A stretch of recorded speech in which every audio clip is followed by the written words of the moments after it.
안녕하세요. 시온연구소입니다. 시온연구소 오늘은요, 미로 이야기를 함께 해보려고 하는데요. 이 미로는요, 협업 툴이에요. 그러니까는 이러한 단어가 생소하신 분들께 조금 더 쉽게 얘기를 한다면, 이제 같이 일하는 그런 어떤 상황을 만들어 줄 수 있는 환경이라는 거죠. 그런데 제가 이제 협동 툴이라고 얘기하지 않고 협업 툴이라고 얘기를 했잖아요. 좀 차이를 본다면 협동은 이제 자기 어떤 게 전체적인 과제에서 자기가 할 일을 정하는 거예요. 근데 협업은 역할이 있을 수는 있지만 명확한 어떤 그런 내 업무가 주어지는 건 아니에요. 어쨌든 그 공동의 우리 팀의 공동의 목표를 이제 향해 가기 위해서 그 모든 활동에 다 참여를 하는 거죠. 하지만 그 참여를 하는 과정에서 내가 어떤 팀장을 맡을 수도 있고 아니면 좀 석이나 아니면 회의를 하기 전에 미리 세팅해야 되는 어떤 그런 것들에 대한 어떻게 보면은 팔로우를 할 수도 있고요. 뭐 역할은 그러니까 롤은 주어질 수 있지만 과제에 명확한 구분이 없다. 이제 그것을 협업이라고 볼 수 있겠는데요. 그러니까 이 미로는 협업을 위한 디지털 툴이에요. 그래서 이제 협업을 이해하셨으면 디지털이라는 의미를 이해를 해야 되잖아요. 그러니까 뭐 디지털은 어쨌든 간에 전기 플러그를 꼽은 상태에서 우리가 어떤 과제나 혹은 업무나 이런 것들을 컴퓨터 상에서 활용할 수 있는 어떤 그런 형태를 좀 디지털이라고 한다면 그러면 협업 디지털 툴이니까 이제 도구죠. 그래서 협업 상황에서 지원할 수 있는 어떤 그런 환경 안에 도구. 어떻게 보면 수업에서는 그 매터리얼이라고 부를 수도 있을 거예요. 그래서 그 매터리얼적인 역할을 하는 것이 이제 이 미로예요. 저는 사실은 한 2, 3년 전까지만 해도 뮤랄을 좀 많이 활용을 하는 축에 속했는데요. 이 뮤랄은 똑같은 협업 툴이기는 한데 보다 좀 더 그 기업에서 많이 활용을 하는 것 같아요. 뮤랄이라는 툴이요. 그리고 또 퍼실리테이터의 그 자격증, 외국 자격증을 준비하고 계신 분들이 있다면 이 뮤랄 툴을 굉장히 많이 활용을 해보셨을 거예요. 근데 오늘 저는 여러분들께 소개할 툴은 이 미로라는 툴이고요. 이 미로라는 툴은 그 핸드폰, 그러니까 스마트폰으로도 활용이 가능하고요. 그 다음에 패드, 어, 탭으로도 활용이 가능하고, 그리고 이렇게 저처럼 이렇게 컴퓨터 상에서도, 노트북 상에서도, 혹은 데스크탑 상에서도 활용이 가능해요. 근데 이 세 가지 중에서 우선순위를 매기자고 한다면, 저는 첫 번째로는 노트북을 활용하는 것을 추천드리고요. 그다음에 두 번째로는 이제 패드 혹은 이제 탭 그리고 마지막으로는 스마트폰이에요. 근데 이제 스마트폰으로 사용할 수 있는 사실 우선순위에서 가장 마지막이지만 스마트폰으로 활용할 수 있는 최대의 장점은 저희가 이제 초등학교 같은데 학교 상황에 가서 활동을 진행할 때 사실은 이 어떤 컴퓨터에 공유되는 환경이 마련되기가 굉장히 어려워요. 좀 차단되어 있는 경우들도 많고 또 이거를 공유하려면 뭐 지메일이나 뭐 등등등 좀 어려운 어떤 여건들이 좀 지원이 바탕이 되어야 하는데 그런데 그렇게 되지 않죠. 그랬을 때는 이 스마트폰으로 활용하는 것이 굉장히 이득이 될 겁니다. 근데 저는 오늘은 이제 노트북이거나 혹은 데스크탑이거나 그리고 혹은 이제 요즘에 학교에서도 약간 이 노트북 비슷한 것들을 이제 제공이 된다고 들었는데 그게 크롬북인가요?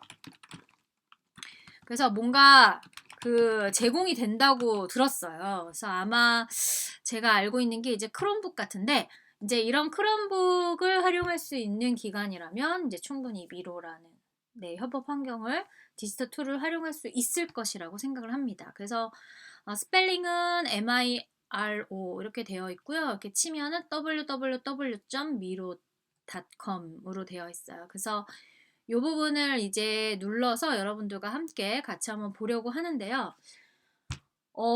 제가 이제 요즘에 좀 수업을 설계하면서 느끼는 점 중에 하나가 뭐냐면은 저희가 약간 모델링 기법을 많이 쓴단 말이에요. 이게 무슨 얘기냐면은 먼저 보여주고 먼저 시범을 보여주고 그다음에 학습자들이 좀 따라오고 그다음에 따라오면 그다음 단계를 또 가보고 이렇게 하는 방법들을 많이 사용하는데 저는 그런 방법이 학습자의 어떤 전이 그러니까 오늘 수업을 해보고 그다음에 또 새로운 수업을 해보고 싶다라는 그 자신감을 부여하기에는 이 모델링 전략을 활용한 수업 설계가 생각보다 도움이 안 되는 것 같다라는 생각이 들어요. 그래서 항상 약간 모델링 전략을 활용한 수업을 좀 지양하려고 하는 편인데요.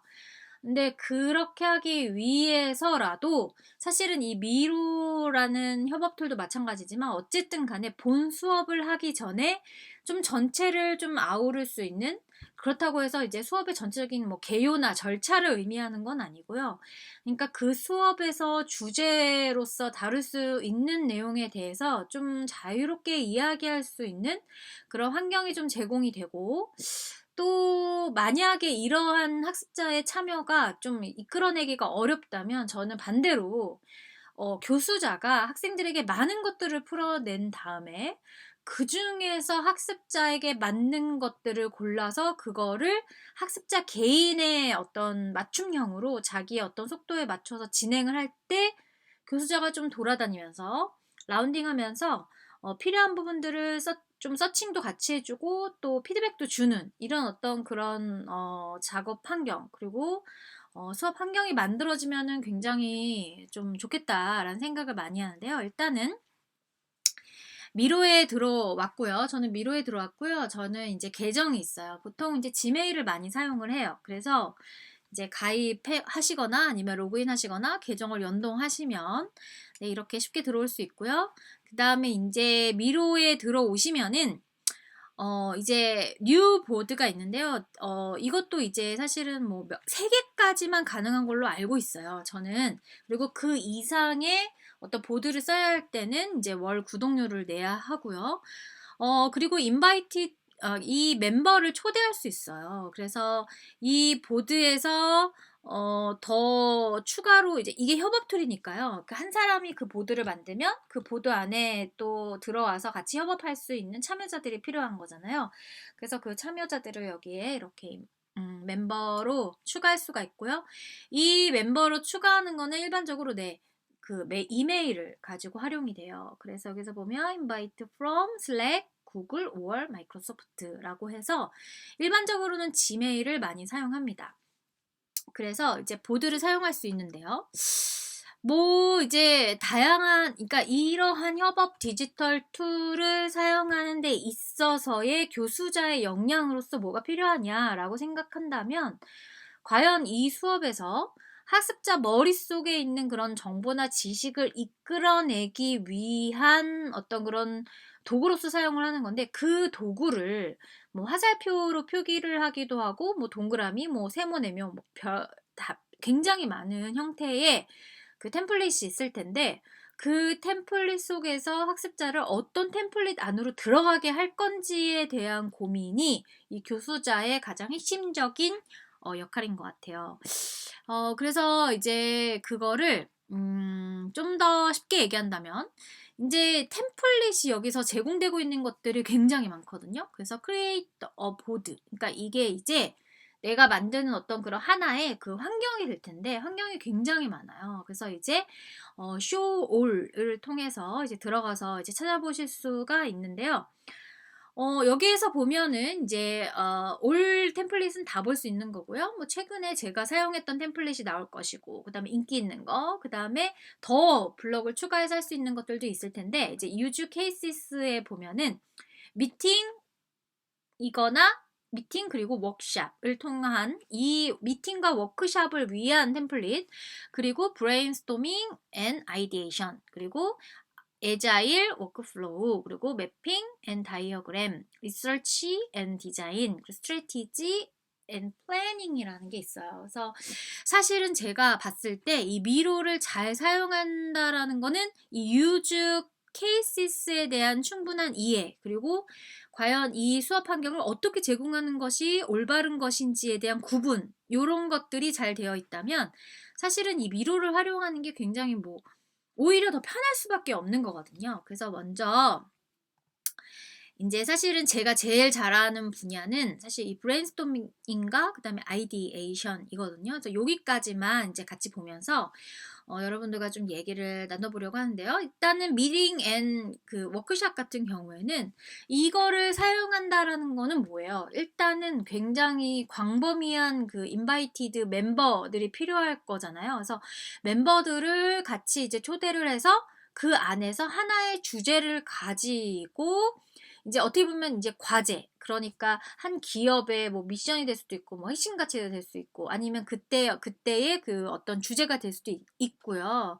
그런 어떤 목표를 향해서 아이디어를 내는 것이 굉장히 중요하잖아요. 그래서 여기에서 보면은 굉장히 좀 이렇게 되게 다양하기도 한데 이 미로를 사용하는 또 다른 의미는 굉장히 디자인이 심플하면서도 좀 뭐랄까요? 깔끔하게 되어 있는 느낌이에요. 그래서 예전에 불과 한 3-4년 전에 이제 제가 기업에 회의를 들어갔을 때 사실 이런 툴을 활용하는 기업을 찾아보기는 굉장히 어려웠고요. 정말 좋은 기업이다. 좀 약간 그 최신 트렌드를 반영하는 기업이다 했을 때는 뭐 투명 칠판에 포스트잇을 붙이고 거기에 보드를 적어서 아이디에이션을 했었는데요. 그럴 필요가 없죠. 그냥 줌에서 만나서 이 교수자가 오늘의 미팅이나 아니면 오늘의 워크숍에 가장 적합한 툴, 이 플랫폼이 아니죠. 이 프레임을 선택을 해서 이걸로 세팅을 해 놓고 그 세팅된 보드에 참여자들을 초대해서 같이 활용해 볼 수 있는 거죠. 그럼 브레인스토밍과 이 아이디에이션은 어디서 많이 쓰느냐? 사실은 이건요, 굉장히 다양하게 쓸 수 있는데요. 예를 들어서 초등학교 같은 경우에는 요즘에는 이제 진로 교육 일환으로 이제 뭐 브레인스토밍을 많이 하는 그 아이디에이션, 그러니까 뭔가 아이디어를 제시하고 또 수렴하는 그런 활동에 굉장히 많이 이제 방과후 활동도 그렇지만 수업 중에서도 이 브레인스토밍을 굉장히 많이 활용을 하잖아요. 그래서 그럴 때, 그리고 중고등학교 때는 또 이제 어떤 발명이나 창업이라는 그런 카테고리 안에서 뭔가 발명이나 창업을 하려면 아이디어를 내야 되잖아요. 근데 그 아이디어를 혼자서 내는 것이 아니라 자기 팀원들끼리 같이 모여서 아이디어를 내는 거죠. 그래서 이때는 사실 이 브레인 라이팅의 의미, 뭐 브레인스토밍의 의미, 그다음에 뭐 스캠퍼의 의미, 그리고 또 뭐 연꽃 기법, 만다라트의 의미, 뭐 등등등 식스 띵킹 해츠, 여섯 모자 기법이라든지 여섯 모자 사고 기법이라든지 이런 어떤 기법들에 대한 이해가 굉장히 많이 필요한 거죠. 뭐 수학도 마찬가지고요. 근데 이제 수학은 아무래도 좀 더 기업 쪽에 해당을 하는 거고 이런 어떤 스캠퍼라든지 식스 띵킹 해츠, 그러니까 여섯 사고 모자 기법 이런 것들은 이 기법들이 가지고 있는 속성을 알고 있어야지만 활용할 수 있는 거죠. 그래서 요런 것들은 제가 영상으로 만들어 놨기 때문에 찾아보시면 좀 좋을 것 같고요. 여섯 사고 그 모자 기법이라든지 이 스캠퍼 기법은 사실은 내용을 아는 것이 첫 번째고요. 그다음에 두 번째는 이 내용을 하기 위해서 학습자들이 편하게 생각을 제시할 수 있도록 해 줘야 되잖아요. 그래서 뭐 스캔법 기법도 좋기는 한데 저는 이제 육색사고 모자 기법을 유즈를 눌러서 유즈 템플릿으로 정한 다음에 이제 새로운 보드에 입혀서 한번 보내도 보도록 하겠습니다. 그래서 이제 새로운 보드로 제가 육색 사고 모자 기법을 선택을 했단 말이에요. 그러면 사실은 이 육색 사고 모자 기법은요, 이게 6가지 사고의 어떤 그런 방식을 이렇게 나눠 놓은 어떻게 보면 평가하는 그 기법이거든요. 그러니까 일종의 아이디어를 제시하기보다는 이 제시된 아이디어가 과연 우리가 목표로 한 그 어떤 목표 지점에 얼마나 부합했느냐를 따지는 데 더 많이 쓰거든요. 그래서 여기는 굉장히 조그맣게 되어 있지만 요걸 좀 인제 크게 키울 수 있어요.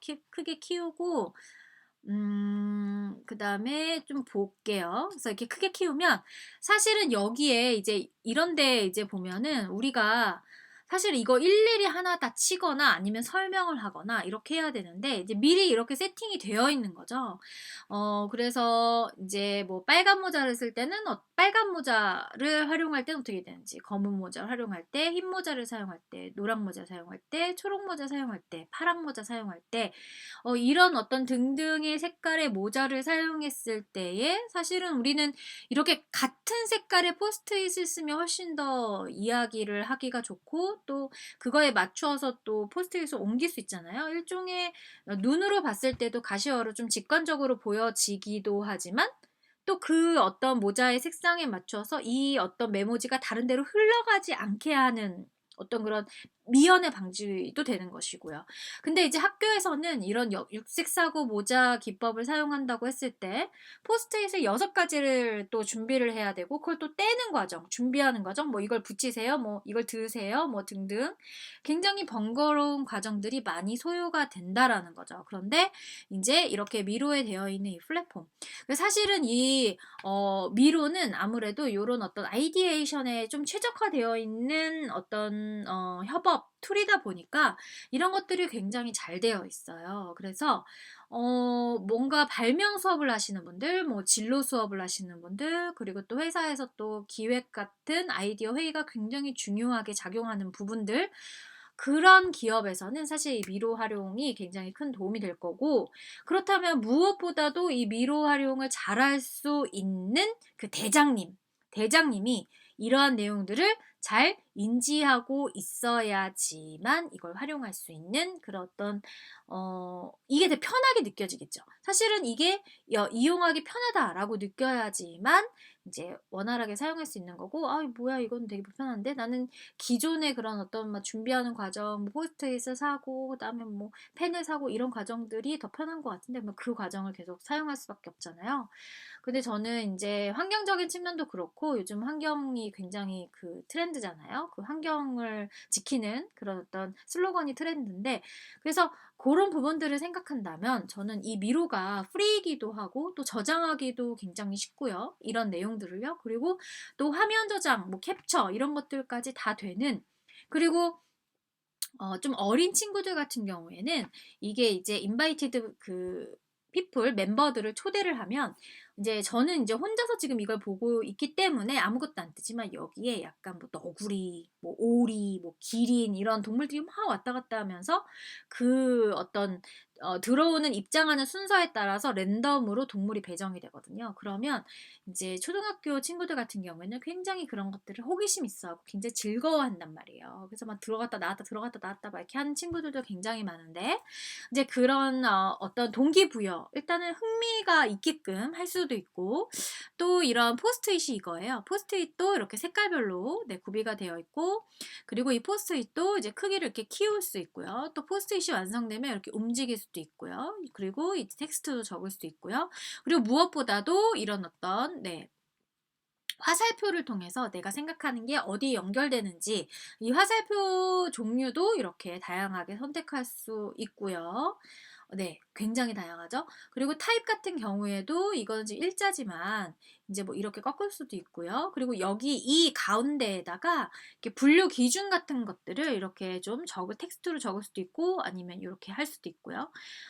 그리고 여기에서 보시면은 이제 색깔 같은 것도 조정이 가능하고요. 그래서 굉장히 다양하게 이거를 활용해 보실 수 있거든요. 그래서 이 미로라는 협업 툴이 학교에서 굉장히 많이 활용을 하면 너무너무 좋은 툴인데 특히 인문사회 관련한 활동을 하시거나 아니면 융합교육을 준비하고 계신 선생님들이 계시다면 이 미로를 활용한 아이디에이션이 굉장히 무궁무진하다라는 거를 이번 기회를 통해서 여러분들과 좀 공유를 해보고 싶어서 오늘의 영상을 이제 준비를 했고요.